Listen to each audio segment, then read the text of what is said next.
sa kanila. Di ba nga message Wait ko lang, sa'yo, inaalala ko kaya? kung saan ako naiyak. Yung moment kasi na sinabi nung pare kanina na, you may know, kayo ay tinatalaga ko nung bilang mag-asawa. Hindi kaya ako naiyak. Basta may part doon na sinabi siya na naiiyak ako pero sabi ko ayoko masira yung moment dahil iiyak ako.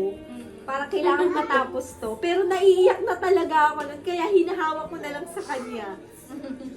Buti na lang ako naiiyak.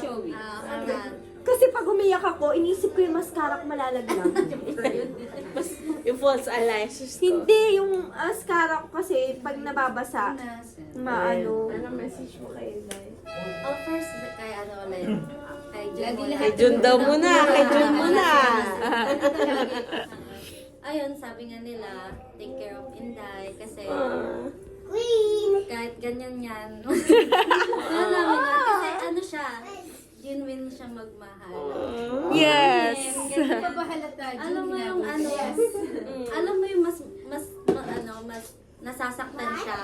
Pag nasasaktan kami, mas affected siya ng atainis. Kaya ano, Pakailamera ako. parang ayun nga yung ano niya, yung kaya nga kailangan alamin mo din yung love language niya. Mag-anuhan kayo, Yes. yung parang hindi kayo nagsasapawan, ganyan. Yun. Tapos ngayon, hindi lang kami makikinig kay Inday kung ano man yung sinishare niya. Ikaw rin. Makikinig na din kami syempre sa'yo. And syempre, hindi na lang si Inday yung best friend namin. Kasama ka na sa buhay niya. So, karugtong ka na din. Parang, Yes. Oh. Ayun. Pwede nga i-replace mo na lang din siya. Para may kaibigan siyang matalino. And ngayon, nakikita naman namin na na inaalagaan mo naman siya. Yes. Tsaka si Darren. And we feel na happy si Inday ngayon. Yes. Mm-mm. I'm so happy. And Inday, Ano ba yan? Bakit kinakabahan ako? wag na. Ayun, love each other hanggang sa dulo. Ayun lang. Tsaka, si God yung maging center sa life mo. Hindi.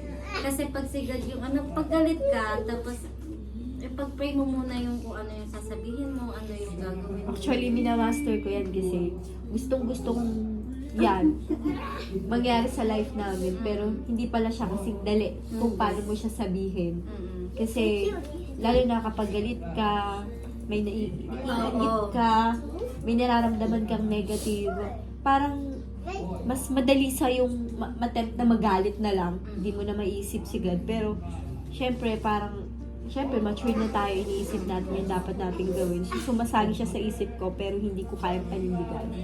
Siguro it takes time. Parang pag-aaralan mo yung ganung proseso. Gusto ko yung ganun kasi si God lang naman yung magtatanggal ng mga mabibigat na nararamdaman mo. Hindi siya basta Pero ang ending sa akin, nagagalit muna ako, naiinggit ako, ang dami kong ma-feel. Tapos kapag sobra-sobra na yung nararamdaman ko, doon na ako pupunta sa kanya. Eh, dapat umpisa pa lang, di ba?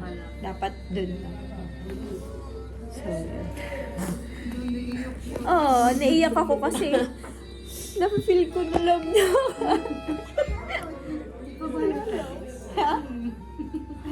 Kami nasaksing-saksi kami.